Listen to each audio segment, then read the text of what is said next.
Селям алейкум, харлах шамлар. Добрый вечер. В эфире телеканала АТР. Вы смотрите марафон «Сейф АТР». Голос Крыма має бути в эфире. В студии для вас работаю я, Гульсум Халилова. Селям алейкум, сайгла АТР телеканалынан телесейіржілері. Қырымның сесі яйында олмалы деген марафонны сейретесін. Студияда сіздер үшін мен Гульсум Халилова Чалшан бе невбеттеке 3 saat devamında Kırım ve Kırım etrafında yüz bergen sonki ve en aktual haberler üzerinde yayınımızı devam edecekmiz. Siz de bizim yayınımızga hoş olabilirsiniz. Ekranlarınızga rejissörlarımız telefon numarasından takdim ete 073 419 41 58 Viber vasıtasıyla stüdyamızga telefon açmağa imkanınız var ya da Skype adresimizden kullanıp stüdyamızga telefon açınız. Мы работаем в прямом эфире на экраны ваших телевизоров. Режиссеры периодически выводят номер телефона +3 8073 419 41 58. Звоните нам абсолютно бесплатно по Вайберу. Присоединяйтесь по скайпу atr.tv. Это наш адрес. Ну и подписывайтесь на сайт телеканала АТР, atr.ua. Сегодня ваша подписка поможет нам работать, продолжать нашу работу на нашем информационном фронте. А этот эфир я сейчас хочу начать со срочной и с тяжелой новости, как сообщают журналисты. В результате обстрелов российских оккупационных сил на востоке Украины погибло 4 украинских военных. В частности, об этом пишет на своей странице в Facebook журналист Юрий Бутусов. Цитирую: в 13:45 российские войска обстреляли из минометов украинские позиции в районе поселка Шумы. В результате обстрела погибло 4 украинских военнослужащих. После ротации 503-го батальона морской пехоты российские войска резко усилили активность в данном районе. Ситуация не может не вызывать беспокойства. Именно здесь одна из тех точек, где противник постоянно проводит обстрелы из гаубиц, минометов и стрелкового оружия. С нами сейчас на прямой связи Олексій Гетьман, військовий експерт, ветеран російсько-української війни. Телефоном. Пане Олексію, вітаю вас. Селям алейкум. Доброго дня. Скажите, подтверждается ли эта информация из ваших источников? Так, така інформація підтверджується. Дійсно, був обстріл. Приблизно о 2 годині дня. Дійсно, біля Шумів. І там загинуло 4 військовослужбовців з нашої морської піхоти. Есть ли у вас информация, продолжаются ли сейчас обстрелы и даем ли мы отпор? Звісно, останнім часом вже почали давати відсіч після обстрілів, але все ж таки цей наказ про заборону обстрілів, він ще не є відмінений. Тому люди, коли відкривають огонь у відповідь, вони розуміють, що вони можуть бути покарані за це, бо наказ про заборону відкриття вогню досі є дійсним. Тому це така двойственна позиція. Тобто деякі люди відкривають вогонь, а деякі командири підрозділів вагаються це робити, тому що бояться, що їх за це буде покарано, в тому числі фінансово. Це, на жаль, така якась дивна річ. Тобто, з одного боку людина каже, головнокомандуючий, що можна віддавати відсіч, а з іншого боку, Міністерство оборони не відміняє свій наказ, яким заборонено давати огонь у відповідь. Тобто це така якась, як то кажуть, двойственність, і на свій розсуд кожен командир має обирати, що йому робити. Мы видим сейчас, что нас обстреливают минометами запрещенного калибра. А чем отвечаем мы? Справа в тому, що ми не відповідаємо з мінометів. По-перше, якщо йде обстріл з мінометів, то це означає, що позиція наша і позиція ворога дуже близько, бо міномет стріляє на 3-4 кілометри. Це дальність максимальна. Так, звичайно, його застосовують на кілометр, 2-3. Тобто ці люди знаходяться майже на відстані стрілкового пострілу один від одного. Позиція наша, позиція їхні. Тому, яка була дана відсіч, я ще не знаю. Я сподіваюся, що якась відсіч була дана. Тут дивує одна річ, що зазвичай там по лінії зіткнення, так званої, їздять колони ОБСЄ і дивляться на ці обстріли, вони дають свої висновки, скільки було обстрілів. Наш штаб ООС їх зменшує чомусь. Раніше було ООС давало менше, зараз ми даємо менше, ніж дає ОБСЄ кількість обстрілів. Але зазвичай обстріли ворог робить уночі. Коли ОБСЄ, коли тільки сонце сідає, ОБСЄ одразу виїжджає там на свої десь позиції, вони по ночам не їздять. Тому обстріл зазвичай відбувається вночі. Цей обстріл в день, це вже, я думаю, що це вже вони починають активізуватися. Тому що так буває дуже. Так бувало в 15-му році, в 14-му році, в 17-му, 17-му в день дуже рідко були обстріли. Зазвичай це тільки сонце сідає, вони починають стріляти. А зараз в день це дуже так воно. Пане Олексію, а как вы... на те, що щось буде робити всі, якісь вони щось готують. Да, я понимаю. Пане Алексею, а как вы считаете, и с чем вы связываете сейчас активизацию российских оккупационных войск на востоке Украины? Как вы считаете, связано ли это с принятой военной доктриной, подписанной Зеленским? Я думаю, що це пов'язано з деякими речами. Ну, по-перше, сьогодні День Національної гвардії. Вони люблять під певні свята бути нам, ну, в лапках подарунки такі. На День добровольця, на День Національної гвардії, на День Збройних сил вони постійно починають робити провокації. Чи це зв'язано з доктриною, яку підписав Зеленський? Ну, ви знаєте, важко сказати, що вони в голові, але те, що вони активізувалися, це є факт, який можна обговорювати. Чому вони це роблять? Ну, я думаю, що в них там, ну, це багато причин, не тільки доктрина Зеленського. Це вибори, які будуть восені в Російській Федерації, в Думу, а там рейтинг партії Путіна вже впав більше 30%. Треба якось підняти рейтинг, а він це робить завжди за рахунок інших країн, починаючи якісь бойові дії. Може це з цим пов'язано, може ще багато причин, але активізація є, це вочевидь. Я думаю, що для цього треба не піклуватись, хто розмалював фарбою стіни, а збирати РНБО з цього приводу і приймати якісь адекватні рішення, а не просто висловити занепокоєність. Тому висловлювати занепокоєність, нехай це роблять наші, скажімо так, європейські друзі. Це їм притаманно. Дякую вам дуже, пане Олексію. Чохсагл, у нас Олексій Гетьман був з нами на прямому зв'язку. Військовий експерт, ветеран російсько-української війни. Якщо до виходу в ефір о том, что погибло на востоке Украины 4 украинских военнослужащих, мы знали только из источников именно журналистов, которые сообщили на своей странице в Facebook, то сейчас эта информация уже официально подтвердилась, и ее подтвердил спикер трехсторонней контактной группы в Минске Алексей Арестович. В интервью информационному агентству «Интерфакс Украина» он сказал следующее, цитирую: «Могу подтвердить, что у населенного пункта Шумы в Донецкой области предварительно в результате минометного обстрела со стороны незаконных вооруженных формирований так называемых ДНР погибли 4 наших военнослужащих вооруженных сил Украины». Мы вернемся еще к теме Донбасса и подключим к нашему эфиру чуть позже военных экспертов, наших военных, и обсудим этот вопрос, обсудим переговорные процессы в рамках минского формата, нормандского формата. А пока я хочу перейти к следующим информационным сообщениям. Сегодня пятница, сегодня мы подводим итоги недели, обсуждаем основные новости, которые появились на протяжении этой недели, конечно же, которые непосредственно касаются Крыма. И это основная новость, это стратегия, которая принята по деоккупации и реинтеграции. Вот несколько дней назад уже опубликовали ее публичную часть. Президент Украины же своим указом 24 марта ввел в действие стратегию деоккупации и реинтеграции Крыма. Сообщается, что Кабинет министров Украины должен разработать теперь план реализации этой стратегии. Давайте послушаем цитату Офиса президента.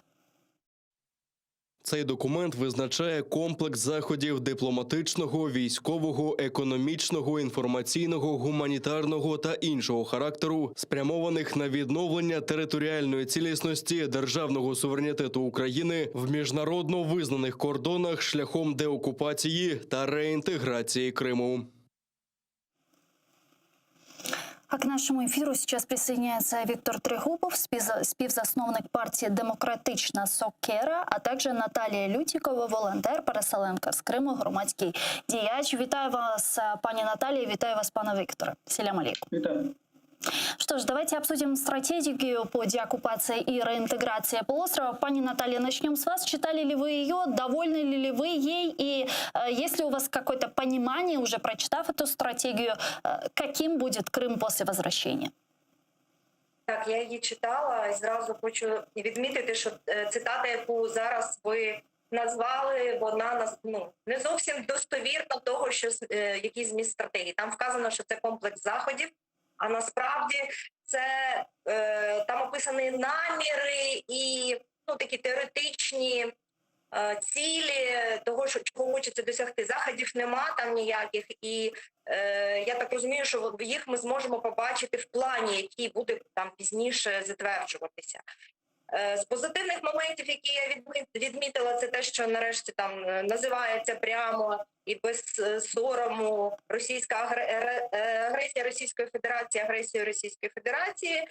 Є посилання на Будапештський меморандум як один із таких документів, з яким є намір і продовжувати працювати з міжнародними партнерами.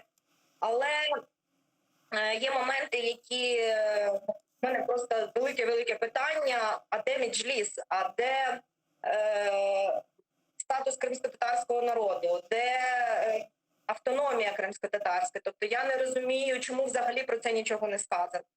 Немає нічого про те, як ми будемо працювати з колаборантами, навіть в намірах не описано. А це дуже важливий момент для того, щоб вже зараз посилати сигнали і на ту сторону, і українцям про те, як буде відбуватися після деокупації встановлення України на півострові.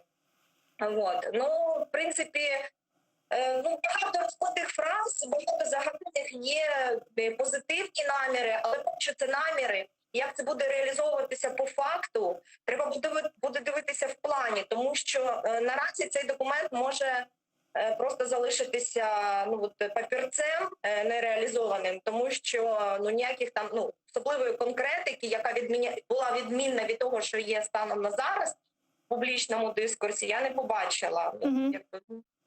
Пане Виктор, а как вы считаете, действительно, почему так мало конкретики в стратегии? Возможно, ее там и не должно быть, но очень много декларатива. Я допустим, когда читала, у меня было такое ощущение, что я читаю какую-то резолюцию Организации Объединенных Наций, резолюцию ОБСЕ, там, ПАСЕ. Возможно, я ошибаюсь, возможно, и не должна быть конкретика в данной стратегии, в публичной части ее.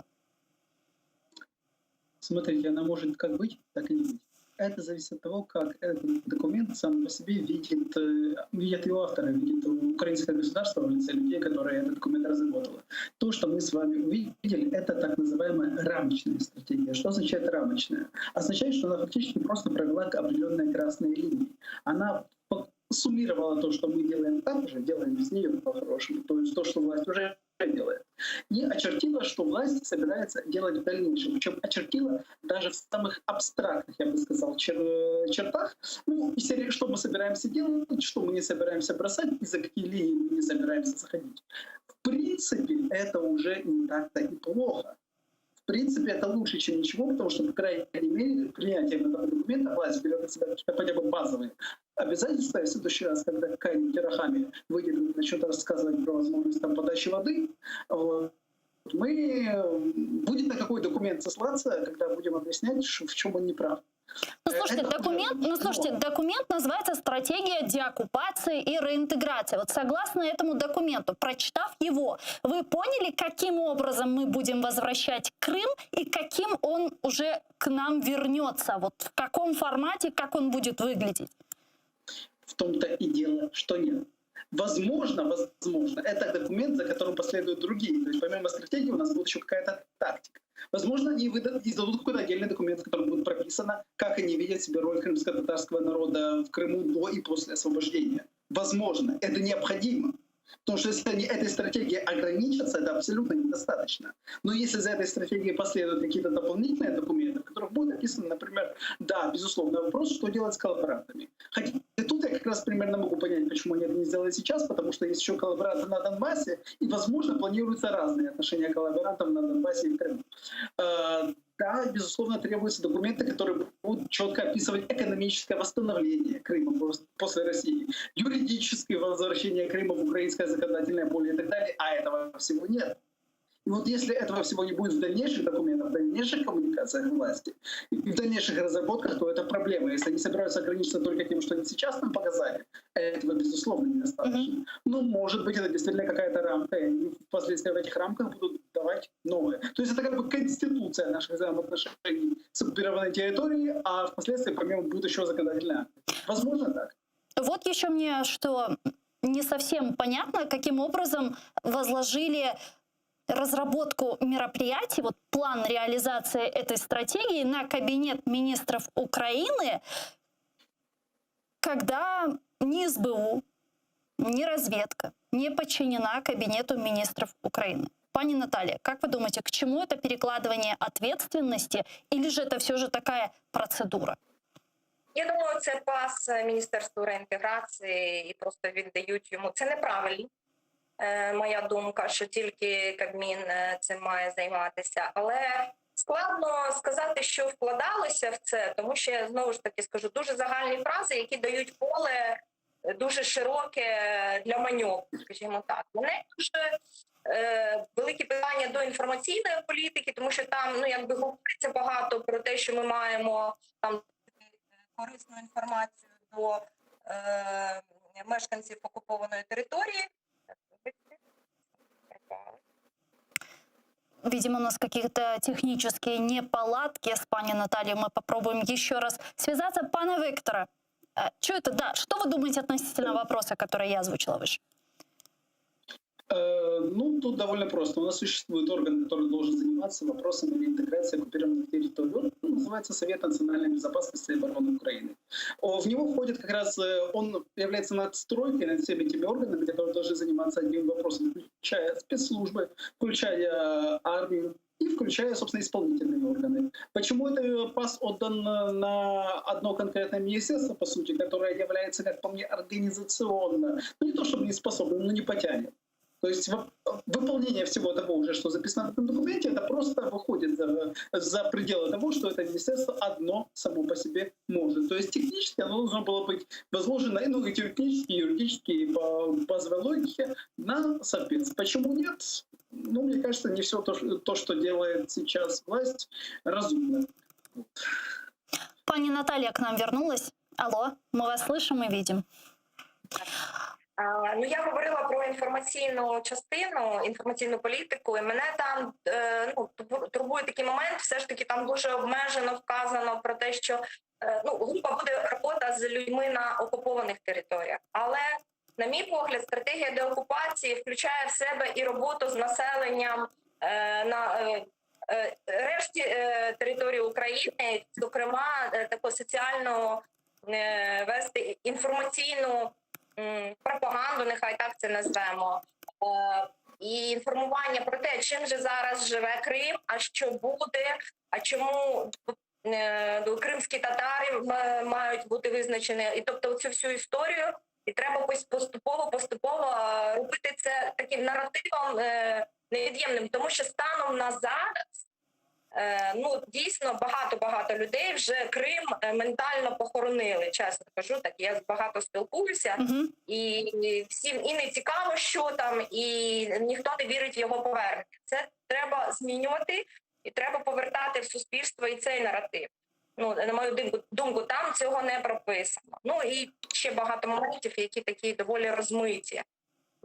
Наприклад, багато пишеться про те, що треба держава має надавати підтримку гуманітарну мешканцям окупованих територій в освіті і так далі. По факту, на сьогодні людина, який від 18 до 25 років майже не може виїхати і отримати тут паспорт український. Молодь, вони не можуть отримати паспорт, бо їм треба привезти 3 свідків, які, як правило, не хочуть їхати. Це їх батьки там і сусіди. Ця процедура дуже бюрократизована. Я особисто знаю 5 молодих людей, які живуть в Україні по свідоцтву по народженню і не мають захисту не медичного, не на роботу влаштуватися, і їм відмовляє ДМС у видачі паспорту. Тобто багато красивих фраз.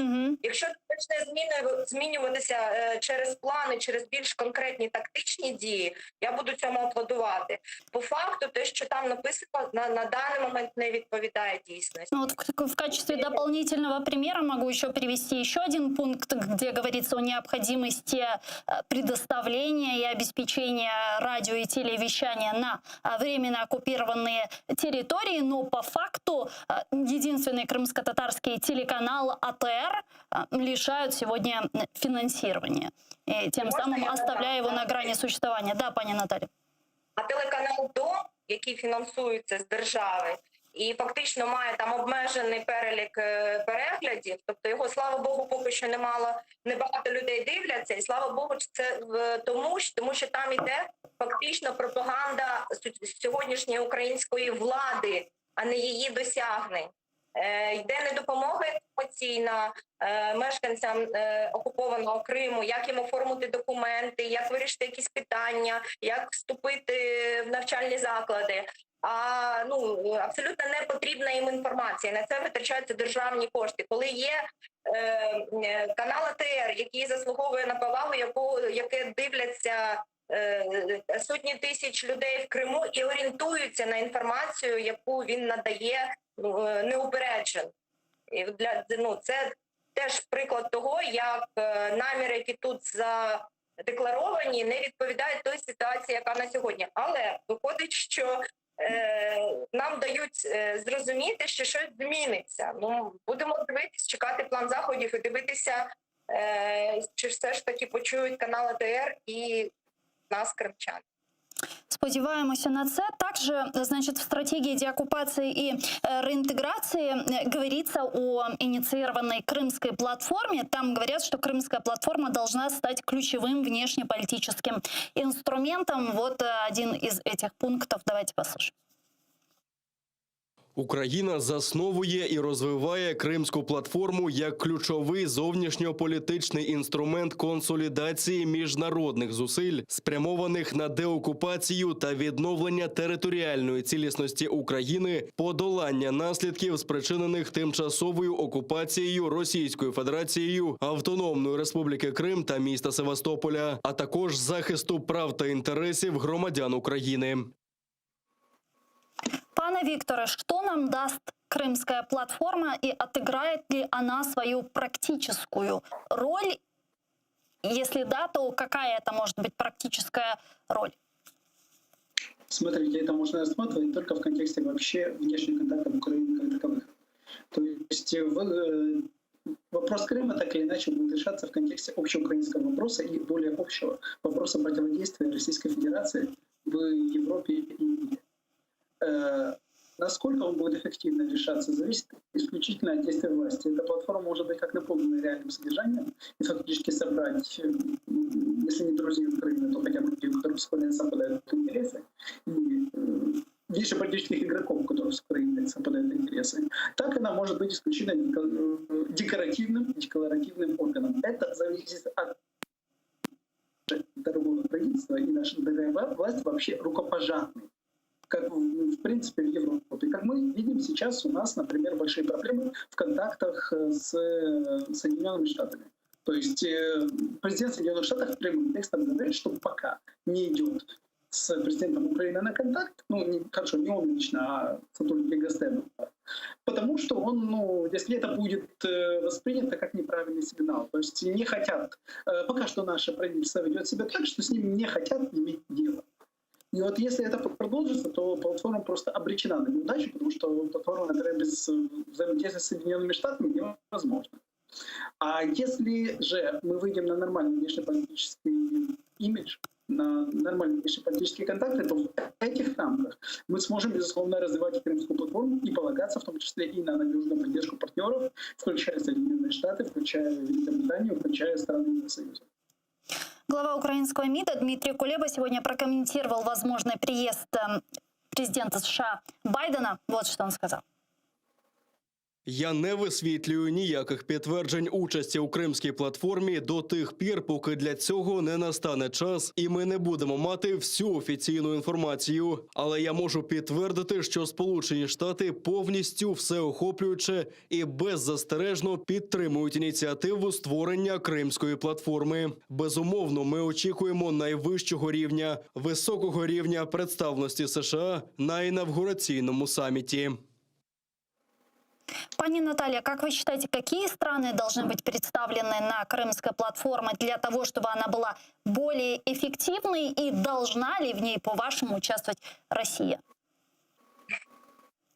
Таке питання. Які страни, які країни?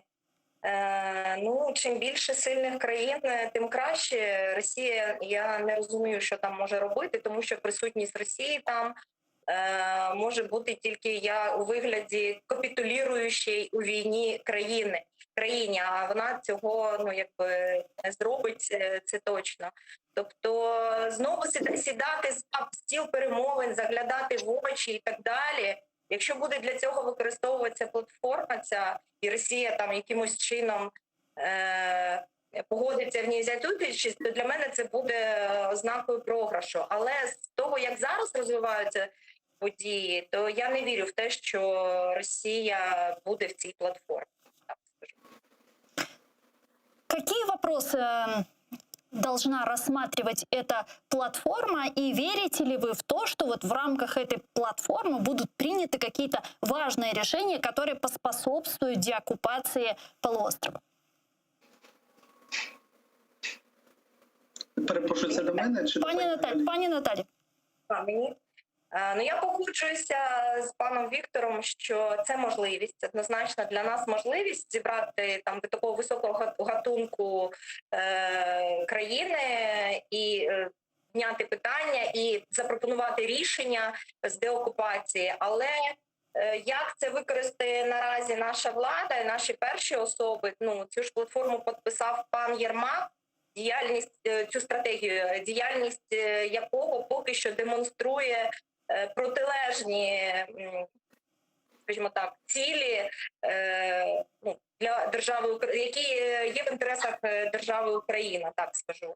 Тому багато сумнівів, багато таких, не знаю, впевненості в тому, що це буде реалізовано, але все одно це точно можливість до серпня.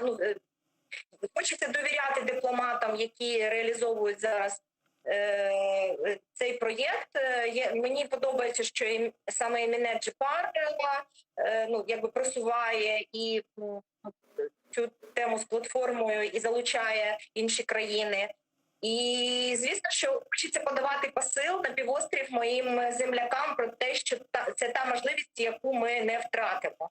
Тому, мабуть, наша задача все ж таки будь-яку можливість, навіть якщо ми в ній не впевнені, використовувати користь. Дякую вам дуже, пані Наталія. Чохсагу у нас Наталія Лютікова була з нами на прямому зв'язку. Волонтер, переселенка з Криму, громадський діяч. Пане Виктора, вот что мне интересно. 23 августа должен состояться саммит крымской платформы на разных уровнях. Предположим, что саммит состоялся, приехали лидеры стран наших партнеров, обсудили оккупацию Крыма, обсудили военную агрессию России против нашей страны, выразили поддержку, выразили обеспокоенность и так далее. Вот что дальше? Вот что дальше после этого саммита? Видите ли вы какую-то институциональную модель этой крымской платформы? Какая она должна быть, чтобы была эффективной? Это может быть что-то из серии нормандского формата с ограниченным количеством участников или же что-то более широкое? Очень много вопросов, но ответов я пока что не нахожу. Давайте я сейчас буду немножечко отвечать цинично. Крым как проблема, как возможность с точки зрения не нас, а наших международных партнеров, это наибольшее преступление России, наиболее открытое, наиболее явное. То есть это непосредственно аннексия территории другого независимого государства. И это возможность, так или иначе, если есть такое желание, политическая воля, надавить на Россию максимально и любыми методами. Ну, то есть Крым оправдывает любое давление на Российскую Федерацию по международному праву, более того, по базовым принципам мироустройства. Ни убийства на Донбассе, где Россия формально еще как-то играет в их там, ни там сбитый Боинг не дают такой возможности. Крым дает универсальную. Поэтому технически Крымская платформа могла бы стать местом сборки для всех тех стран, которые настроены отрицательно относительно вообще, в принципе, российской внешней политики, российской внешней агрессии. Эти страны могут быть настроены так не потому, что им там очень жалко Украину или татарский народ, а просто потому, что, например, они не хотят, чтобы Россия вмешивалась в выборы на их территории. Просто потому, что они не хотят, чтобы Россия создавала новые границ, очаги напряженности. И для этих стран это могла бы быть успешная координационная платформа. Успешная платформа для обсуждения того, как они готовы взаимодействовать друг с другом, чтобы ограничить аппетиты конкретных социопатов в Кремле. Ну, а с чисто... Чем ограничивать эти аппетиты? Возможно ли, что в рамках Крымской платформы, я не знаю, разработают некий механизм давления на Россию, будут обговаривать усиление санкций на Россию, и в итоге эти санкции будут усилены? Ведь если посмотреть на 7 лет и градацию событий за последние 7 лет в вопросе санкций, то, к сожалению, санкции, которые были введены именно из-за Крыма и по Донбассу, они не очень-то и ужесточились. Так, но не только так. Безусловно, тема санкций должна быть одной из важных, но не только она. Недавно, очень многие просмотрели, вообще-то состоялось беспрецедентное событие. Великобритания заявила о том, что будет готовить собственных бойцов сил специальных операций для противодействия российским бойцам за рубежом. То есть фактически британские команды будут охотиться на разных вагнеровцев. Это не санкционное давление, но это очень важно. Это очень важно в контексте противодействия российской гибридной агрессии в целом. И вот обсуждение таких проектов и координации по таким проектам тоже может быть предметом Крымской платформы, равно как обсуждение военной помощи Украине. А военную помощь Украине сейчас оказывает и Великобритания, и Соединенные Штаты. И я думаю, что ряд стран ЕС тоже, в принципе, готовы обсудить хотя бы на платной основе помощь Украине именно для защиты от гибридной агрессии. Более того, есть еще очень важная составляющая как противодействие российской мягкой силе, как пропаганде, так и другим способом вмешательства в дела других стран, начиная от религиозного давления, использования Русской Православной Церкви как оружия, и заканчивая экономическим давлением. И это тоже можно обсудить, потому что все страны, которые заинтересованы в деоккупации Крыма, заинтересованы и в этом в том числе. Поэтому, в принципе, на основе такой платформы удобно создать хороший союз для противодействия Кремлю как таковому. В экономике, в политике. И это касается не только санкций, это касается и военного противодействия, и противодействия в киберпространстве, и противодействия в сфере пропаганды. Очень много. Предлагаю подключить сейчас к нашему эфиру Валерія Івасюка, радника секретаря РНБО у 2010-2012 роках, радник президента України у 2009-2010 роках, народний депутат України першого скликання. Він зараз з нами на прямому зв'язку телефоном. Пане Валерію, вітаю вас, салям алейкум. Доброго здоровья. Ну что ж, сейчас обсуждаем Крымскую платформу, саммит, который должен пройти уже в августе этого года, 23 числа. Рассчитываете ли вы на эффективность данной инициативы? Я можу сказати, якщо в цій ідеї чи в цьому задумі президента Зеленського в її реалізації буде брати широку участь, безпосередню участь і участь, скажімо так, з вирішальним голосом, умовно кажучи, представництво, лідерство кримсько-татарського народу, то можуть бути якісь позитиви з цієї ініціативи. Але для того, щоб брати участь в таких форумах, і я про це вже говорю, майже, 5 або 6 років. Нарешті треба кримсько-татарському народу, органам його самоврядування, Курултаю і Меджлісу, утворити уряд в екзилі, обрати свого прем'єр-міністра і брати участь на такому представницькому рівні в усіх формах, які присвячені питанням і проблемам кримсько-татарського народу. Звільнення Криму та надання статусу цьому народу, нарешті, так мовити, де юре, статусу титульної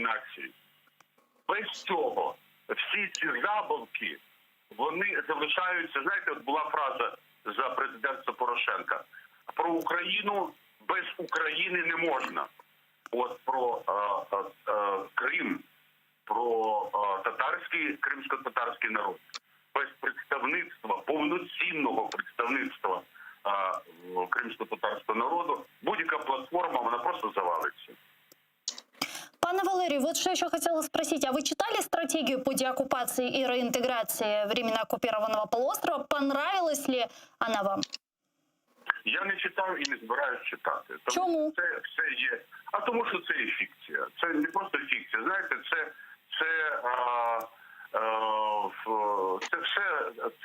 все як у вісні.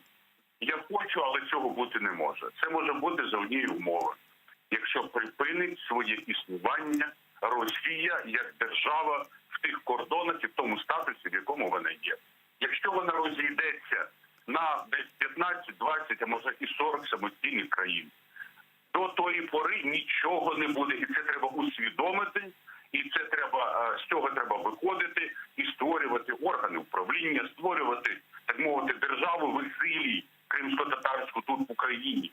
І не чекати, що помре Путін, а прийде Навальний. Як я кажу, це ті ж самі труси, тільки на виворі. Не буде російський, этот московський народ. Не 10 років путінських, не 20 років, не 70 радянської влади. Майже 400 років він ненавидить Україну. Він її гнобить, він її, так мовити, намагається ліквідувати. Це сутність цього народу. Тому, коли ця держава зменшиться до Московії, Крим буде український, а вірніше буде кримсько-татарський. Оце є правда. І з цим треба погодитися, не витрачати, знаєте, як в українській приказці, не тратьте куми сили, спускайтеся на дно. От, не треба витрачати на це сили, навіть про це говорити не треба. Хай кримсько-татарський народ займається собою. От є вже призначена заступник міністра закордонних справ кримська татарка. Чудово, але треба йти далі. Треба вимагати, щоб були посли в країнах мусульманського світу від України, але кримсько-татарського народу, бо це є одна віра. Чому це не робиться? Якщо не робляться ті кроки, на які може піти сама Україна без жодного, так мовити, контакту зі світом, це самостійна робота. То що можна говорити про те, коли залучаються, так мовити, якісь сторонні суб'єкти, а тим більше Росія? Дякую вам дуже, пане Валерію. Чохсагу у нас Валерій Файсюк був з нами на прямому зв'язку, народний депутат України першого скликання, украинский громадский діяч. А тем временем французские политики, которые в прошлом году посещали незаконно временно оккупированный полуостров, пожаловались на принятые недавно санкции против них. Вот что они сказали. Депутаты Виржини Жорон, Филипп Оливье и Жан-Лин Лакапель оспаривают достоинство этих санкций, которые сродни давлению на парламентариев, действующих в рамках своего мандата. Право парламентариев свободно формировать мнение о ситуациях, с которыми им приходится иметь дело, является важным принципом любого демократического парламента. Это требует при любых обстоятельствах свободы передвижения депутатов и отказа от любого принуждения к ним.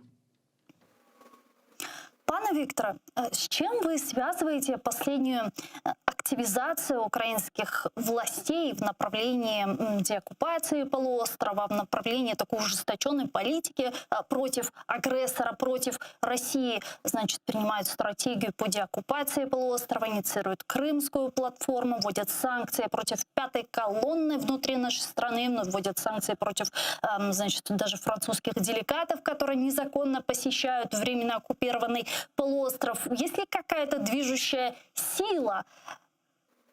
Что изменилось с тех пор, как Зеленский сказал о том, что он увидел мир в глазах у Владимира Путина? Да. У меня внутриполитическое объяснение, и оно достаточно простое. В Украине есть два базовых политических нарратива. Проевропейский и пророссийский. Рано или поздно любой политик должен выбрать какой-то из них.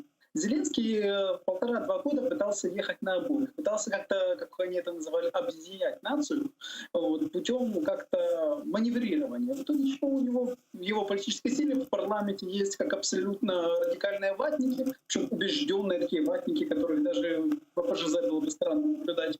Вот, так и достаточно патриотические ветераны АТО и ОС и так далее. А рано или поздно надо было делать выбор. И логика, внутриполитическая логика, диктовала сделать выбор в пользу Украины. Ну, во-первых, потому что Зеленский все-таки президент Украины и губернатор Малороссии.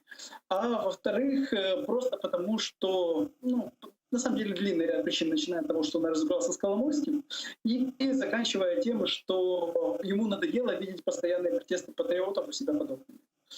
И логично было сделать ставку самому на патриотическую риторику, потому что, во-первых, когда ты воюешь с условными ватниками, ты ограничиваешь возможности тех же самых ватников, тех же самых АПЖЗ, тех же самых шариевцев, ты их просто ограничиваешь, забираешь у них медийку и так далее. А с другой стороны, ты этим выигрываешь в своем противостоянии с более проевропейскими силами, вот, потому что с ними ты тоже конкурируешь, ты забираешь у них голоса, ты показываешь, вот видите, я щемлю Медведчука. А вот, например, Петр Порошенко Медведчука не так щемлю. Значит, я больше патриот, чем Петр Порошенко. Это внутриполитическая логика. Он конкурирует одновременно с ватой и с проевропейскими политическими силами. И это самый лучший способ это делать. Вот, активизировать патриотическую повестку и доказать, что он может быть еще большим патриотом, чем его оппоненты, и что он может гнобить антиукраинские силы еще лучше, чем его оппоненты. В принципе, это правильный шаг. Другое дело, насколько он на это способен, насколько он в этом искренен, удастся ли это ему, это да. А так, в принципе, это правильно, так и надо. И дай ему Боже здоровья, если он эту стратегию доведет до логического завершения и будет в ней последовательным. Помимо стратегии деоккупации и реинтеграции, президент также подписал принятую стратегию РНБО военной безопасности нашей страны. Об этом сообщают в офисе президента. Вот их цитат.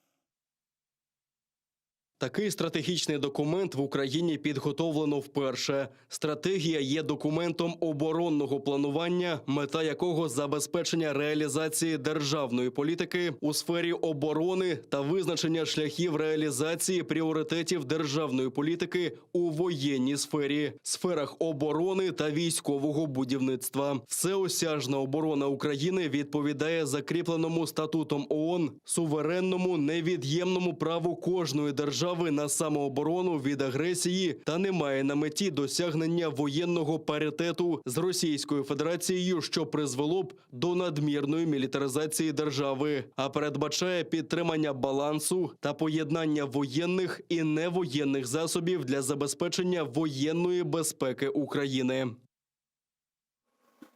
К нашему эфиру присоединяется Олег Жданов, военный эксперт, полковник запасу Збройних сил України. Пане Олеже, вітаю вас, салям алейкум. Добрый вечер. Пане Олеже, как нам понимать этот документ? Как рамочный, над которым будут работать, например, в СБУ, в Министерстве обороны, или же по-другому нужно понимать? Ну, абсолютно правильно, это концептуальный документ. Фактически это стратегический оборонный бюллетень, который более детализирует концепцию национальной безопасности и обороны. И в этот раз, кстати, я так понимаю, что очень тонкий троллинг Министерства обороны был сделан в том плане, что они стратегическим оборонным бюллетенем отменили военную доктрину 2015 года и отменили концепцию национальной безопасности и обороны 2016 года. Потому что Министерство обороны, у нас концепция нацбезопасности уже больше года действует новая, которую ввел президент. Но Министерство обороны до сих пор не удосужилось написать военную доктрину, которая пишется именно на основании концепции, как основополагающего документа. А уже на основании военной доктрины силовые ведомства пишут программы развития своих структур для того, чтобы они отвечали тем вызовам, которые перечислены в концепции национальной безопасности. И тем самым создают в стране систему национальной безопасности и обороны. Стратегия допускает полномасштабное вторжение России в Украину, в страны Балтии и стран вокруг Черноморского бассейна. Рассматривается ли возможность действительно полномасштабного вторжения в Украину с трех сторон? Мы не имеем права это исключать. Неважно, сможет Россия физически или не сможет, но мы обязаны рассматривать такой вариант, если мы говорим о том, что у нас Российская Федерация на сегодняшний день наиболее вероятный наш противник. Поэтому мы обязаны просто рассмотреть и отработать планы обороны наступления Российской Федерации с любого направления в глубину Украины. Мы понимаем, кто есть наш враг. Это Россия. Вот определяет ли все-таки этот документ, эта стратегия наших партнеров, в том числе и в военном сотрудничестве? Вот на кого мы опираемся в случае полномасштабного вторжения в нашу страну? Там четко все написано. Мы опираемся на страны-партнеры из состава Европейского Союза и на интеграцию нашей страны в наших вооруженных сил, точнее, в систему безопасности НАТО, с перспективой членства в этой организации. Ну, вот я читала этот документ, и, насколько я поняла, реализация стратегии будет способствовать интеграции Украины в Североатлантический альянс. Правильно? А каким образом? Да. Таким образом, смотрите, мы сейчас отказываемся от старых советских принципов и от тех принципов и форм, которые приняты на сегодняшний день, допустим, в странах СНГ или в той же Российской Федерации. Мы переходим на процедуры военного управления стран-членов НАТО. Мы переходим на структуру армии профессионального типа. Не смешанной, не контрактной, а именно профессионального типа.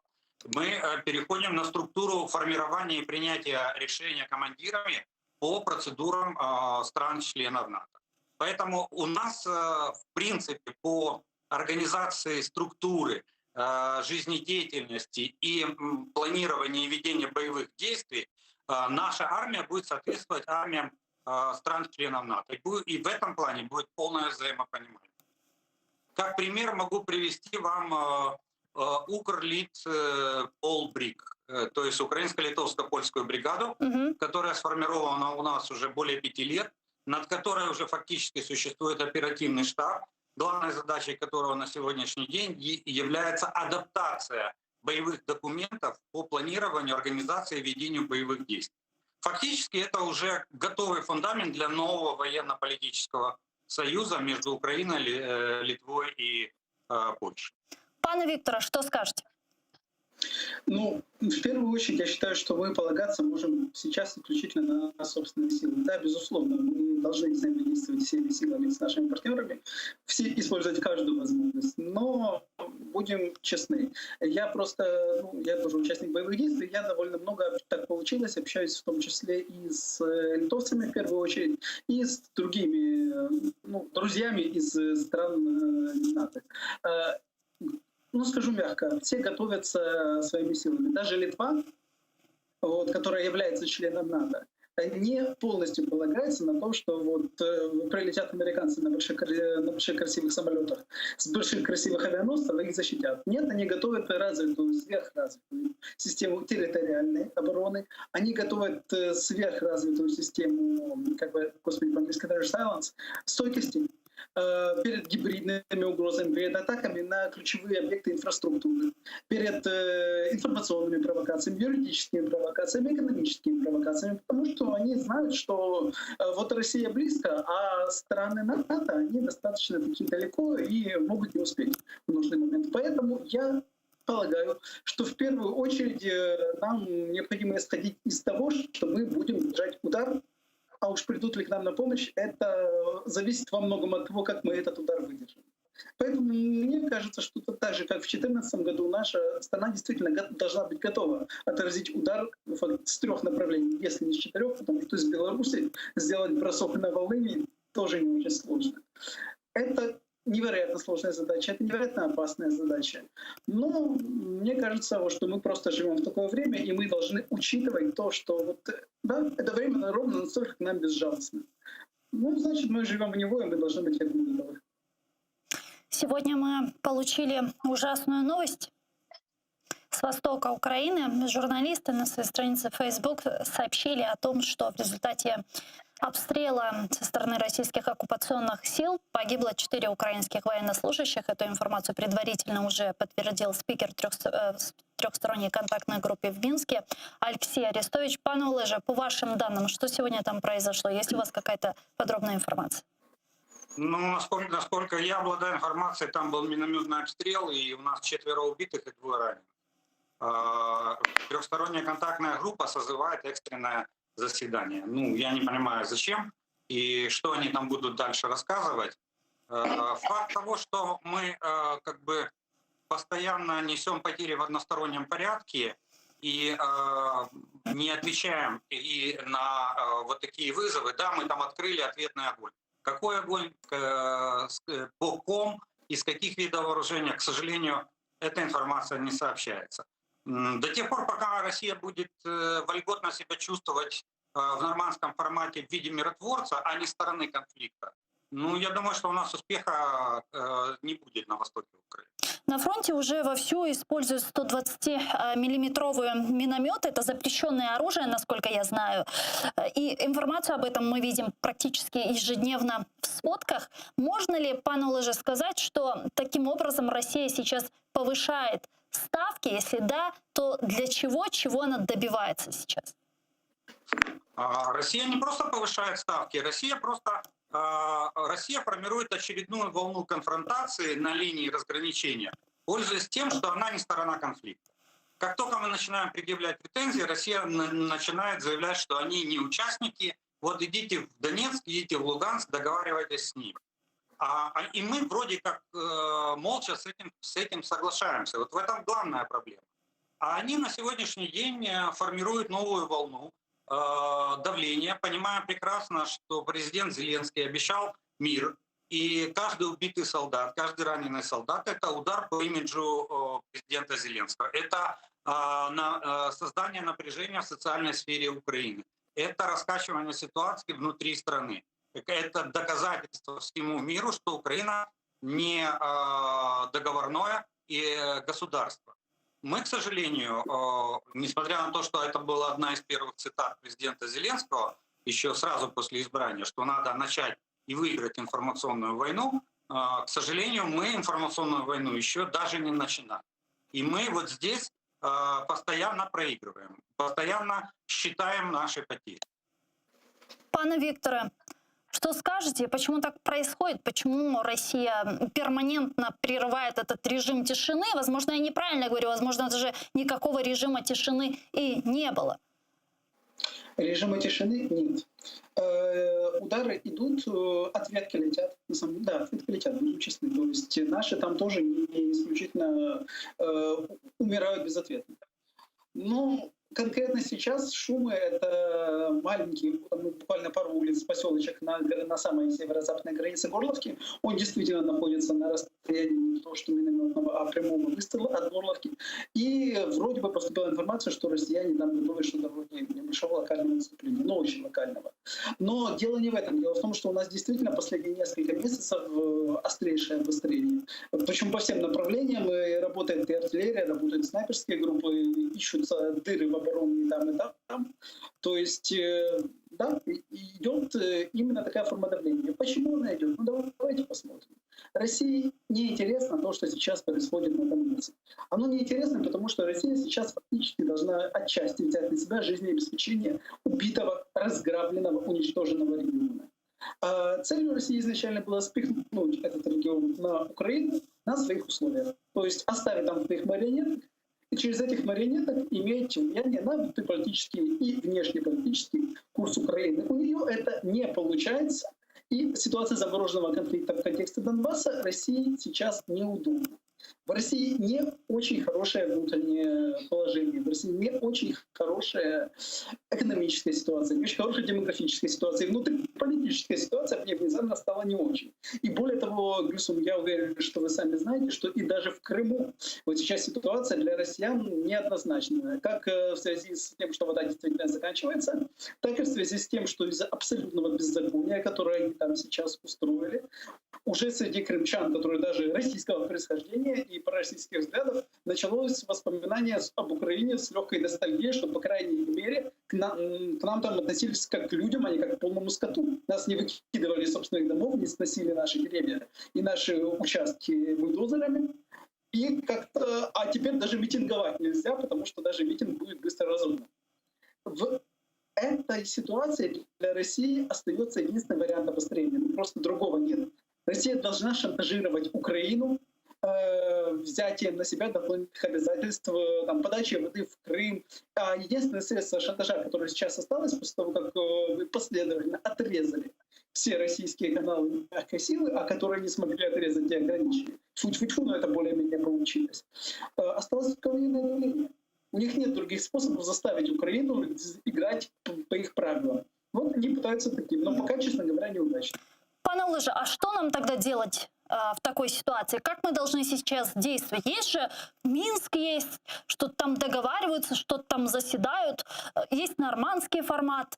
Правда, собраться еще никак не могут, хотя обещают.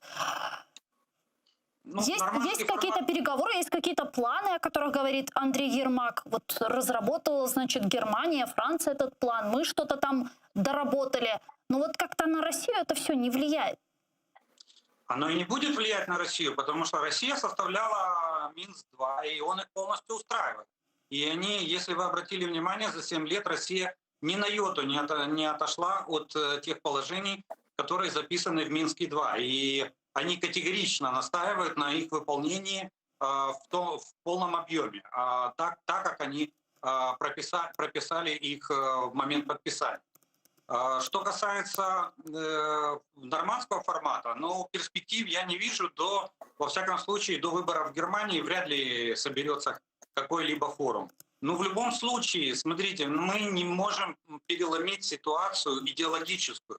Мы не можем переломить ситуацию в плане переформатирования переговоров.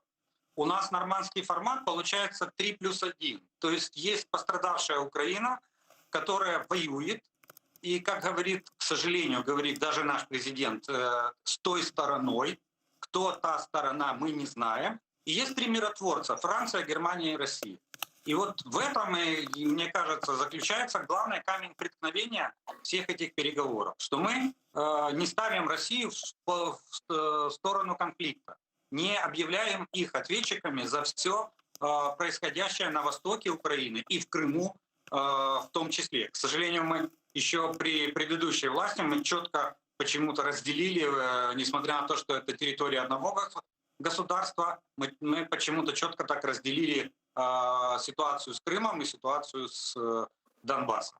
Мне кажется, надо формировать собственную позицию и объяснять Франции, особенно и Германии, что мы будем, если они будут дальше затягивать вот это проведение переговоров в таком контексте, выражать только озабоченность и пытаться спихнуть все на переговоры Украины самой с собой, то мы объявим Россию стороной конфликта. И пусть они дальше думают, что с этим делать. Дякую вам дуже, пане Олеже. Спасибо большое, что подключились к нам в эфир. У нас Олег Жданов был с нами на прямой связи, військовый эксперт, полковник запасу Збройных сил Украины. Пане Викторе, как вы думаете, есть ли какой-то план, который бы урегулировал войну на востоке Украины?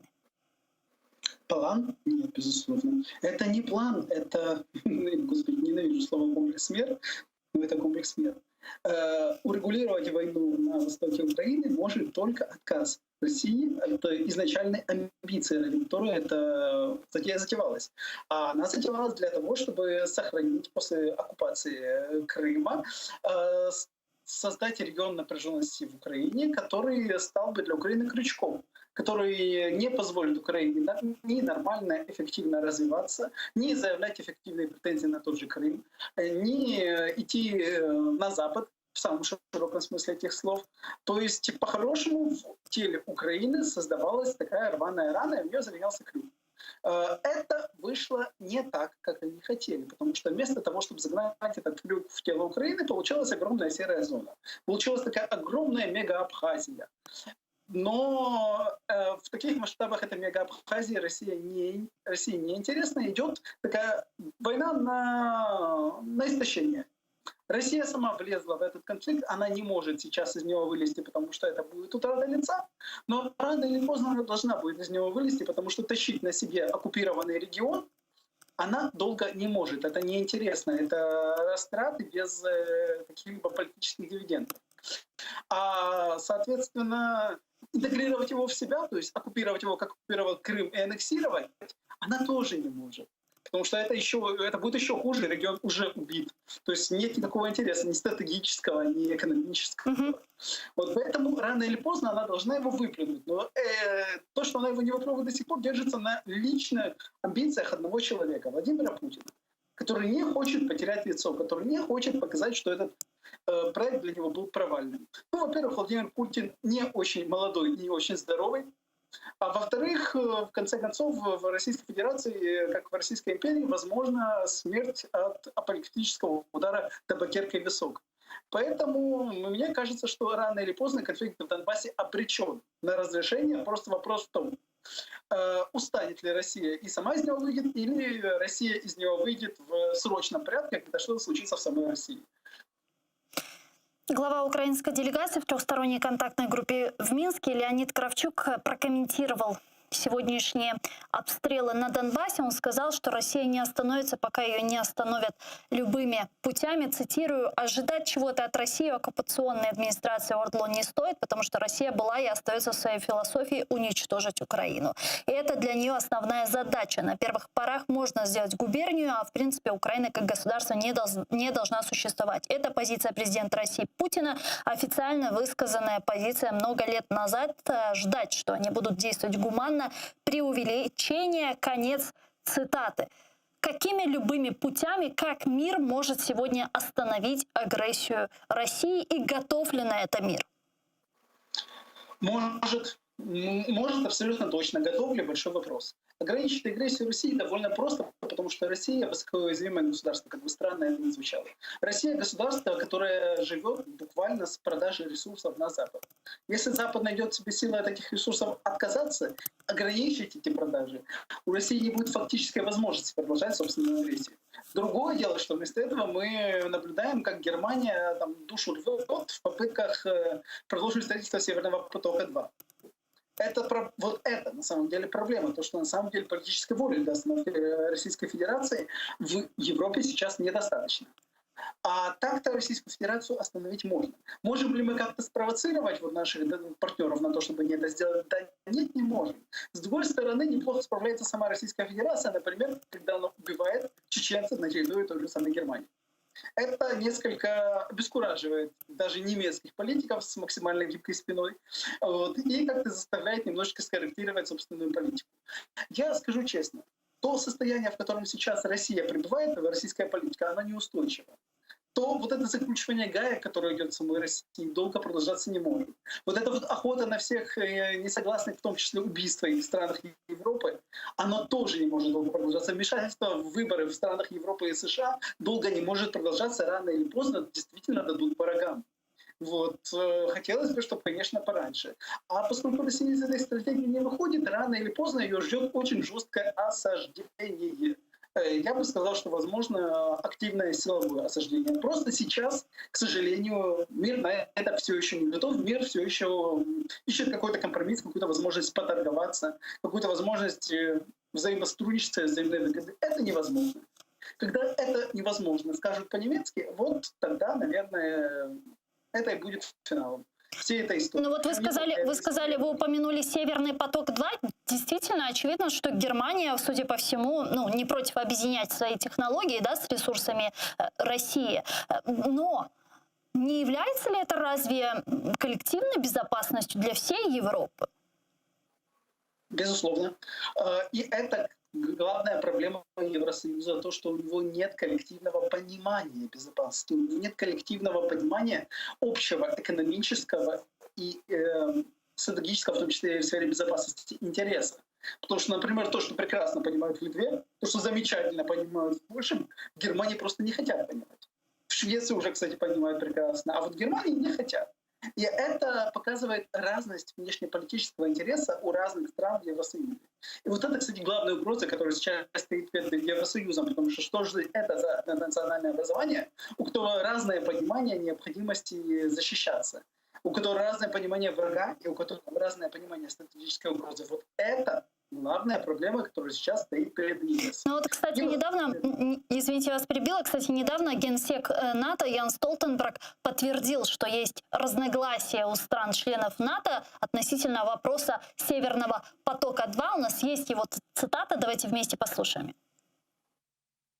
Реальність полягає в тому, що оскільки НАТО спирається на консенсус, то не ухвалювало рішення щодо Північного потоку-2. Ми зосереджуємо увагу на тому, як ми можемо збільшити диверсифікацію поставок і вирішити питання безпеки енергетичних поставок. Але ми не маємо жодної позиції щодо Північного потоку-2.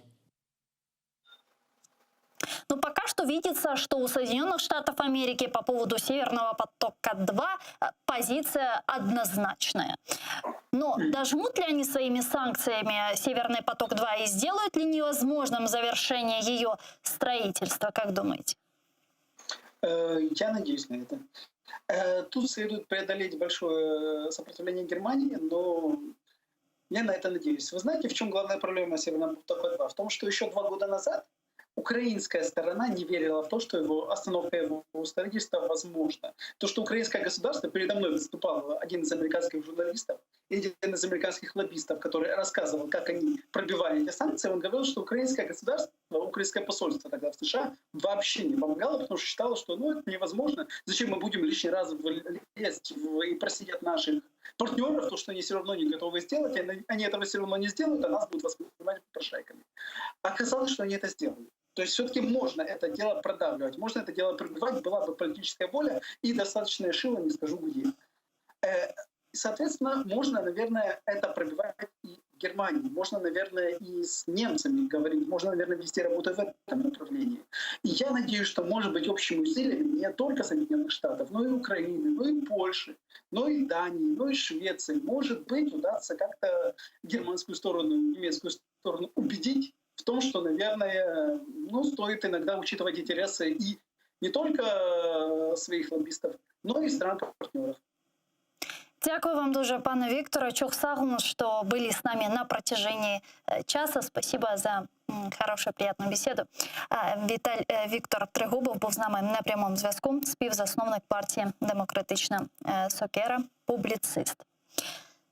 Президент США Байден принял участие в виртуальном саммите Европейского Союза, подтвердив намерение оживить отношения между его страной и Европейским Союзом. Об этом говорится в заявлении Белого дома по результатам саммита. Также Байден заявил, что сильный ЕС отвечает интересам США, отметив, что общие демократические ценности и крупнейшие в мире торгово-инвестиционные партнерства. Вот его цитата. На зустрічі з главами держав або урядів 27 країн-членів Європейського Союзу під головуванням президента Європейської ради Шарля Мішеля президент підтвердив своє прагнення активізувати відносини між США та Європейським Союзом. Президент також висловив бажання спільно працювати над спільними зовнішньополітичними інтересами, включаючи Китай та Росію.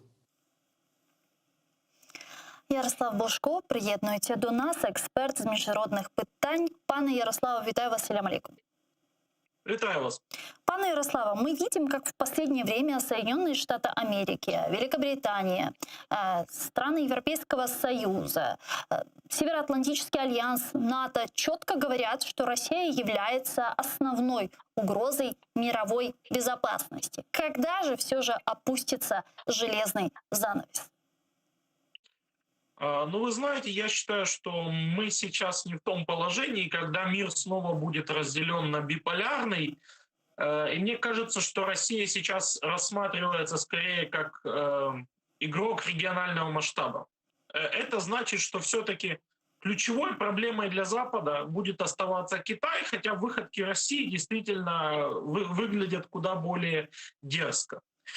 Однозначно, на данном этапе никто не будет разрывать все торговые отношения с Россией. И вот предыдущий комментатор, в том числе, обсуждался вопрос Северного потока, вопрос дешевых энергоносителей, вопрос дешевого сырья, вопрос транзита, логистики, да, которые Россия уже является, вот, знаете, частью экономического пространства мирового, но так или иначе это не означает, что политические потуги и руководство будут всецело поддерживаться.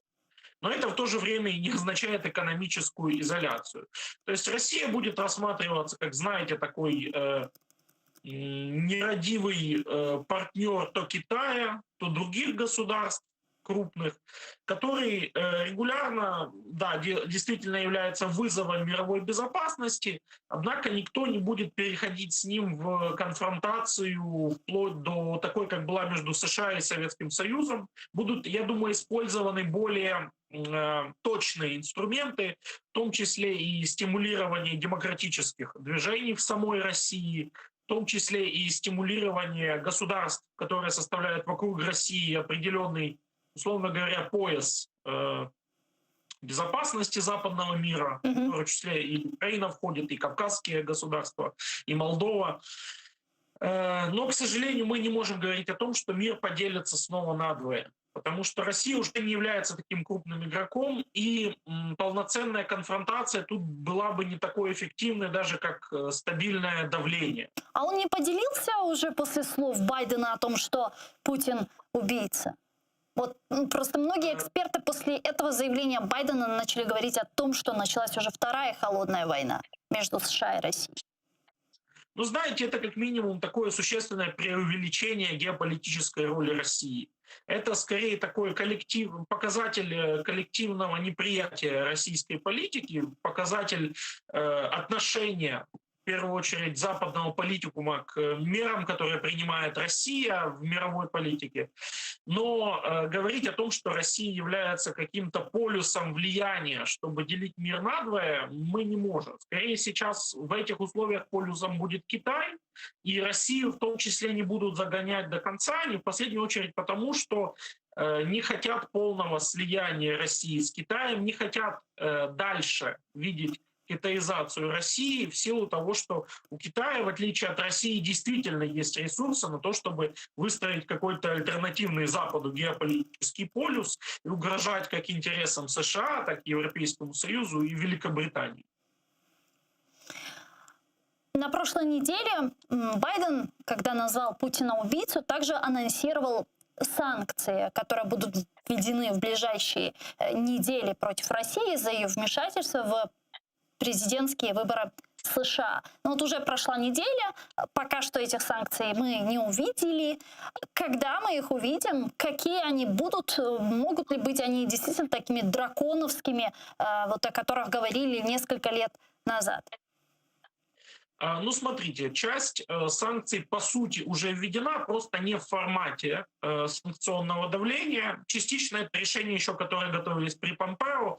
Это, например, запрет на экспорт технологий из США в Российскую Федерацию, причем довольно широкий, детальный, он касается и IT-сферы, и промышленной химии, и запуска космических ракет, и авиации, то есть очень широкий пакет, по сути, запрета на экспорт развитых технологий в Россию.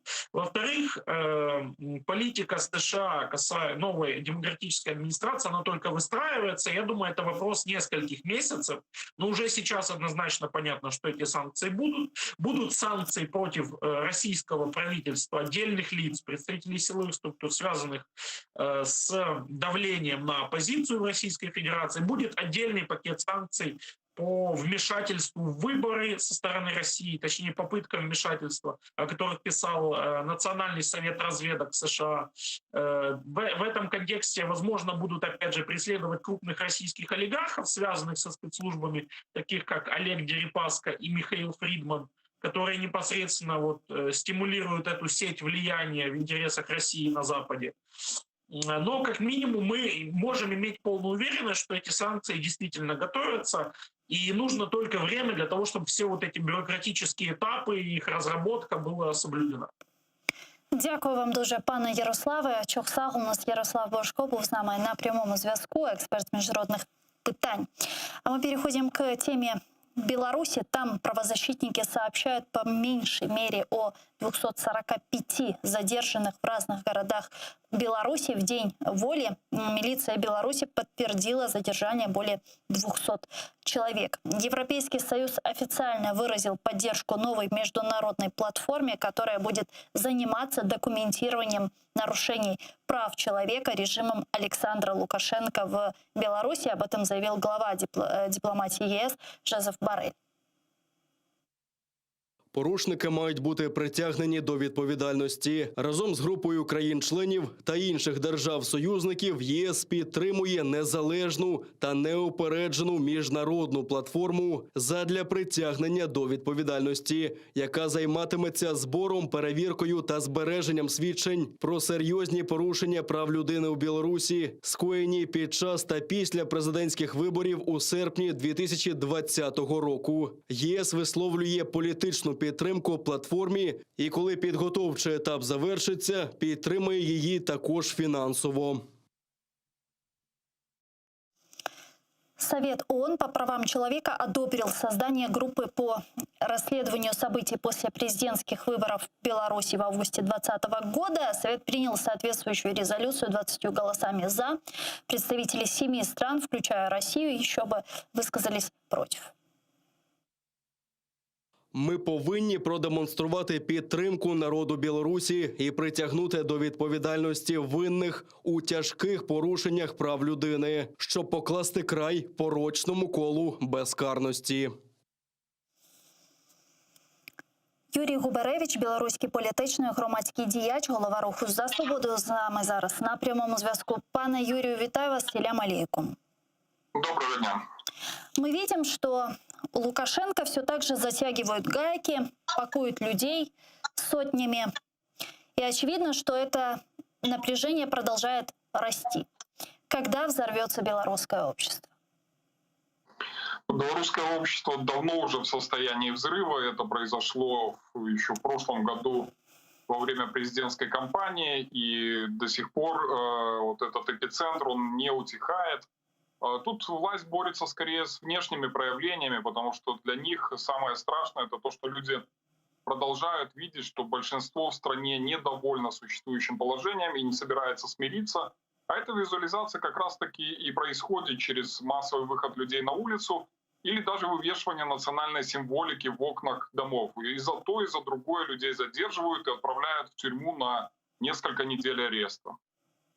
Ну, так или иначе, мы видим, как те протесты, которые начались еще в августе и длились на протяжении 4-5 месяцев, сейчас сошли на нет. И вот вчера Светлана Тихановская призвала белорусов начать новую волну протестов. Это реально сейчас в нынешних условиях? Готовы ли сегодня белорусы выходить на новые протестные акции, на более масштабные протестные акции?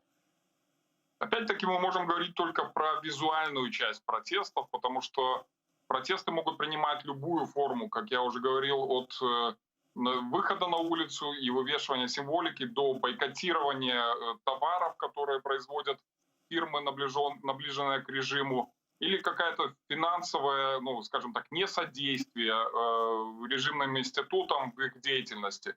То есть все это продолжает происходить в Беларуси.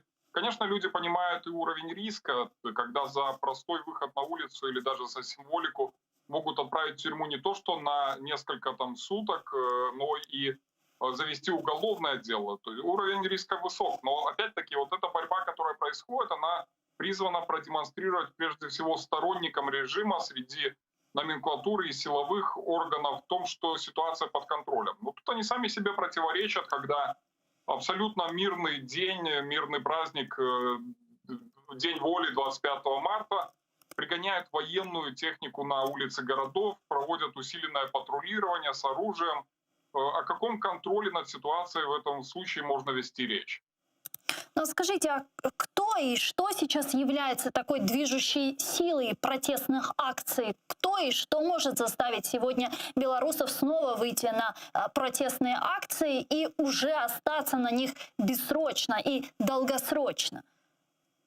Я думаю, что основным катализатором прежде всего будут действия властей, которые затрагивают не только традиционные протестные группы, то есть тех людей, которые участвовали в прошлом году и продолжают участвовать, но и, скажем так, нейтральные слои. Это люди, для которых, скажем, то, что лежит в холодильнике, гораздо важнее, чем права и свободы. И для этих людей сейчас тоже наступает время выбора, когда они видят, что реальные зарплаты снижаются, вырастают новые поборы, вводятся новые налоги. То есть даже какого-то минимального качества жизни, которое могло бы их удовлетворить, власть не в состоянии обеспечить. Эти люди будут присоединяться к протестным группам. А скажите, а какое видение, общее видение у белорусов будущее Беларуси? Вот как они видят эту Беларусь и какую цель они задают? Только лишь отставку Лукашенко и проведение в дальнейшем демократических выборов? Или же есть какие-то более широкие и геополитические цели, которые ставит перед собой сегодня Беларусь? Прежде всего, люди говорят про уважение, потому что они устали вот уже третье десятилетие быть в состоянии какого-то населения, с мнением которого абсолютно никто не считается. Единственная функция которого обеспечивать своими налогами существование властимущих. При этом можно подвергнуться избиению, отбору бизнеса, необоснованному задержанию, посадке в тюрьму, чему угодно, так как ни законы, ни справедливые суды не работают в Беларуси. Вот это основное, это базис. Потом уже, конечно, люди думают про будущее, которое позволит им развиваться, делать независимый бизнес от каких-то абсурдных решений властей, иметь перспективы в плане получения и европейского образования без лишней идеологизации, как это сейчас есть в высших учебных заведениях, свободно перемещаться, свободно высказывать свое мнение, ну и в конечном итоге, конечно же, избирать эту власть, которая будет обеспечивать все права. Геополитический выбор, наверное, стоит где-то уже на втором-третьем уровне, и тут тоже ситуация в последнее время меняется. Если у нас традиционно достаточно большая часть общества оглядывалась на Россию и считала Кремль своеобразным партнером, который финансово поддерживает в том числе и режим, но и население, то теперь они видят, что это партнеры исключительно для Александра Лукашенко, который проводит террор в Беларуси. Я вот в этой как раз пытаюсь понять, вот кто определяет этот вектор, вот куда движутся белорусы, куда они идут. Я так или иначе сравниваю события с Майданом 2014 года в Украине, когда было четкое понимание, что украинцы уже не хотят таможенного союза с Россией. Мы нацелены, ориентированы на евроатлантический курс, на североатлантический, интеграцию в Европейский Союз, интеграцию в Североатлантический альянс. А вот какой вектор сегодня для себя выбирают белорусы? Они хотят оставаться вот в ОДКБ и так далее, или же все же хотят эмансипироваться от России? Но отличие нашей ситуации в том, что геополитический вопрос в начале событий прошлого года абсолютно не играл какого-то определяющего значения. Он не был в повестке дня. Люди хотели избавиться от диктатуры, хотели уважения, хотели иметь свои базовые человеческие права. Теперь можно говорить, наверное, исключительно про тенденции, про уменьшение пророссийских настроений, наверное, увеличение проевропейских, но в первую очередь огромное количество людей понимает ценность независимости и суверенитета страны, что тоже раньше мы, наверное, не наблюдали, так как этот вопрос не стоял в повестке дня так остро. Вы сейчас находитесь в Польше, если я не ошибаюсь, правильно? Да, в данный момент я не в Беларуси. Да, скажите, а как в Польше оценивают ситуацию? Все ли они понимают по поводу Беларуси? И как вам реакция западного сообщества на Александра Лукашенко, на режим диктаторский Александра Лукашенко? Достаточно ли она? Мне тяжело сказать про какие-то тут глубокие тенденции, потому что я буквально на несколько дней. Но могу сказать про последний скандал, который разгорелся в отношениях между польским государством и режимом белорусским. Это скандал вокруг непризнанного союза поляков, и основные лидеры которого были арестованы с перспективой получить уголовное преследование. И, конечно, это обостряет отношения. Я думаю, что Польша будет еще большим лоббистом решение белорусского вопроса в общеевропейской повестке Европейского Союза. Поэтому это сыграет явно не на руку режиму. Что касается действий, наверное, многие их считают недостаточными и ожидали бы более четкой реакции. Но опять вот те инструменты, про которые говорил Боррель, они хоть со скрипом, хоть с пониманием всей этой европейской бюрократии, но они начинают запускаться в жизнь. Я думаю, что эффект от них тоже мы увидим в ближайшее время. Украинцы, поляки, литовцы имеют пиетет к белорусам. Скажите, вот понимают ли противники режима Александра Лукашенко, что мы поддерживаем их? Действительно, мы видим, и те люди, которые были вынуждены обратиться за помощью или выбрали для себя иммиграцию, они получают поддержку и как от Украины, от гражданского общества, имеют возможность выехать, насколько я знаю. То же самое от Польши, от других стран Евросоюза. Это неоценимая поддержка, так как в ситуации с ковидом границы могли бы быть закрыты и для обычных граждан Беларуси, которые бегут от преследования со своей родины. И это стоит ценить, это стоит большого. Спасибо вам большое. Чохсагу нас пана Юрію. Юрій Губаревич був з нами на прямому зв'язку. Білоруський політичний і громадський діяч, голова руху «За свободу». А я перехожу к следующей теме, к коронавирусной инфекции, о которой, кстати, я упомянул. Пан Юрий Губаревич, в Украине, к сожалению, антирекорды по зараженным на коронавирусную инфекцию. Вчера их было 16 669 человек. А тем временем президент Франции Эммануэль Макрон сообщил, что Европа столкнулась с мировой войной нового типа из-за пандемии коронавируса и действий России и Китая в области вакцин. Вот его цитата. Європа стоїть перед світовою війною нового типу, перед обличчям атак, в тому числі через прагнення Росії і Китаю вплинути за допомогою вакцин. Ми створили можливість виробляти вакцину. Ми перебуваємо в процесі створення потенціалу для виробництва вакцин другого покоління. В Кремле опровергли заявление президента Франции о том, что Россия и Китай используют вакцину от коронавируса как инструмент влияния. Прокомментировал это Песков. Давайте его послушаем. Мы абсолютно не согласны с тем, что и Россия, и Китай ведут какую-то войну, и мы абсолютно не согласны с тем, что Россия и Китай используют пандемию коронавируса и вакцинную проблематику в качестве некоего инструмента влияния. Алла Мироненко, доктор медичних наук, професор, завідувачка відділом вірусних інфекцій Інституту епідеміології та інфекційних хвороб імені Громашевського. Зараз з нами на прямому зв'язку. Пані Алла, вітаю вас. Салям алейкум. Доброго вечера. Пани Алла, мы видим успехи Соединенных Штатов Америки, Израиля, Британии в темпах их вакцинирования. Почему у нас этот вопрос буксует?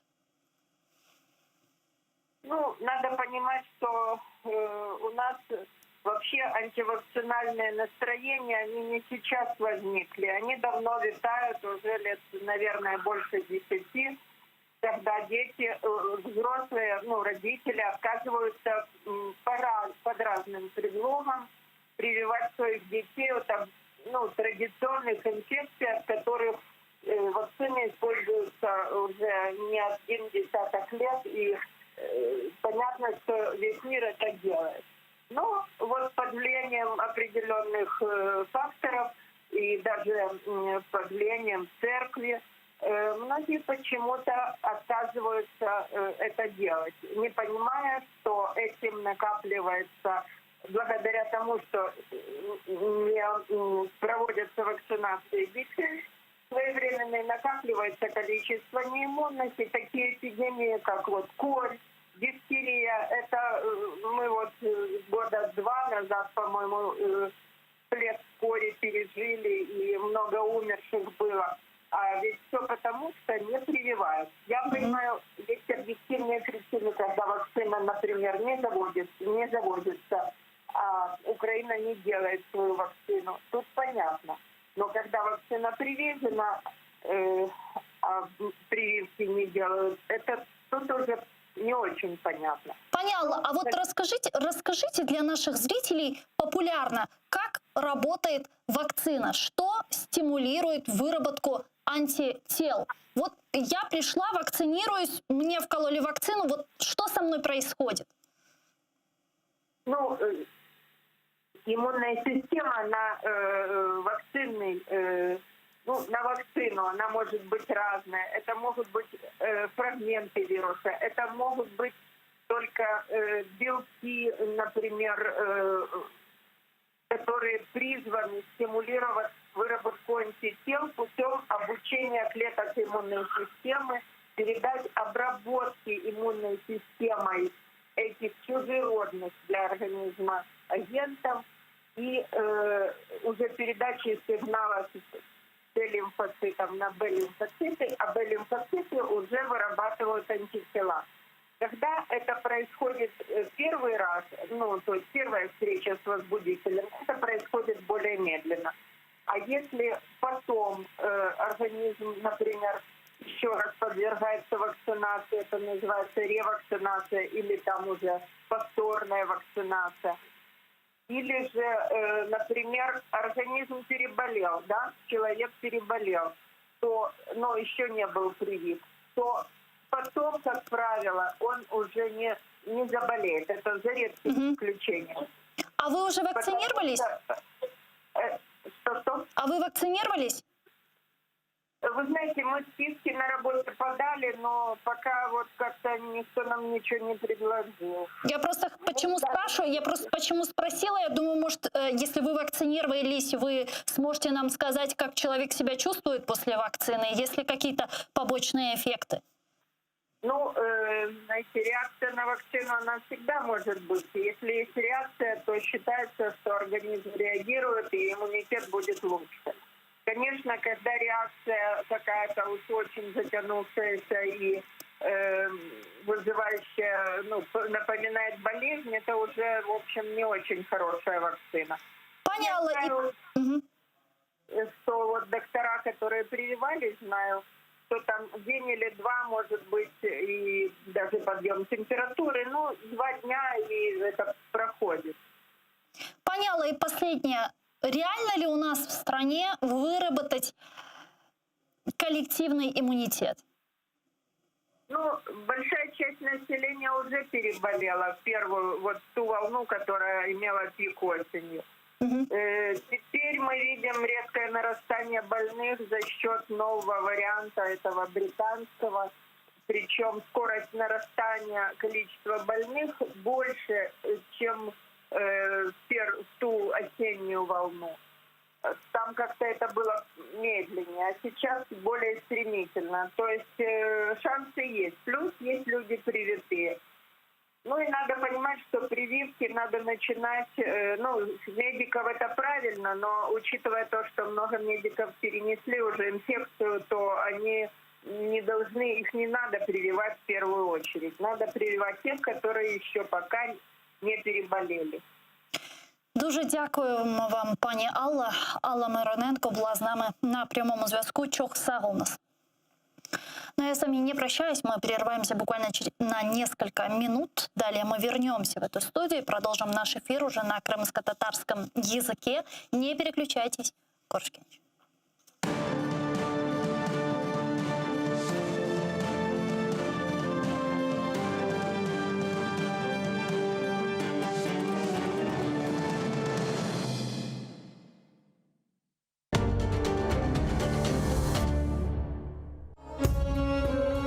Благодаря кому пришел к власти новый хан Инаят Герай, и почему он с первых дней повел антиосманскую политику. Нам сегодня мало известно о частной жизни Инаята Герая. Однако, судя по его поступкам и отношениям к подданным, можно судить, что на этот раз Крымское ханство получило перспективного правителя. Он не стал ломать всю систему управления в государстве, менять людей на ключевых постах. В первую очередь он ценил профессионализм. Смотрите в программе «Алтын Девыр» в цикле «История династии Гераев». в эту субботу, 27 марта, в 17:35 по киевскому и 18:35 по крымскому времени на телеканале АТР. Мухаммед Герай, часть 1. Көреміз ки Русия сиясеті біздеріні ассимиляция yapmak, біздеріні уларға бой сұндырмақ, тыз чоқтырдмек, демек уларын тек қызмет етмек. Біршілер беклемек, yanlıştır. Оларын сиясетін көреміз бірінші işgal, сұрғынлік олсын, олар демек қырым татарлар бұнда яшасын да, инкишаф етсін, халық оларақ сақлансын деп, ғайелері оларда ичте жоқтыр. Балалар яшылықтан білмек керек. Не үшін о душман? Çünkü bizim енді генетик тарафтан бұл bizim қанымызда енді бар. Руслар бұл душман. Руслар демек бізді тек жоқ етмеге Украина хакимияты жевап olarak böyle sağ olun деп бізге бір adım yapmadı. Eşit meseleler bile eşit demek dinleyediler bizim talaplарымызны, ama eşitmeyediler. Ruslar ise ne eşiti, ne dinli bizlerini. Men anlayayım ki devlet biz için kelişken bir şeyler yapmağa aşıkmay. Demek biz talap etmesek. Ukraina devleti bizge böyle sıcak bakmasa, meselemiz çözülmesine etmese, biz endi halkara arenaga böyle bir subjekt olarak çıkıp talap etmek gerekmiz. Mana bizim hakkımız var. Bizler böyle hareketler başlasak, devlet de belki bizge bakıp çoğunu sorasak bir azını vermege hazır olur. Tek talaplar, narazılıklar olsun, prezident memuriyeti yanına olsun, yukarı şura ogını bunda bizler Kiyev'te olganlar mencesine endi faalleşip çıkmak gerekmez. İslam'da var ki deyler ki bir sınavlar ya da sınav ya da bir ceza mencesine halkımızın başına düşken bu vakiyalar bir sınavdır. Böyle kıyın vaktlar kene de böyle bir yanı liderlerini, yanı idarecilerini doğar da bizim halkımızına böyle bir doğru yolla alıp gidip ve vatanımızda kene de böyle devletçilik tiklemege imkanlar yaratır. Umut etem de bu kıyın zamanlar yakında bitecektir ve bizler de bu zamanlar bitmesi için faal olmak gerekmiz, hak hukuklarımızı talep etmek gerekmiz ve tek o vakit biz halk olarak vatanımızda inkişaf etip saklanabilemiz.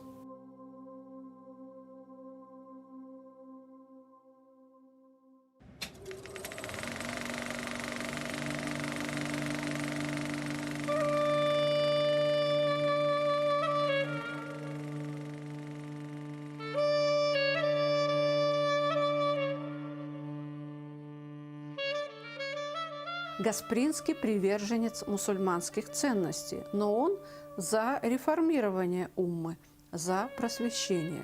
А потому в фокусе внимания газеты положение школ и учителя. Нет ничего более забытого и забитого, как татарский учитель. С горечью пишет Терджиман в одной из статей. И действительно, чему может научить такой учитель? Нищий, постоянно пребывающий в заботе о самом насущном.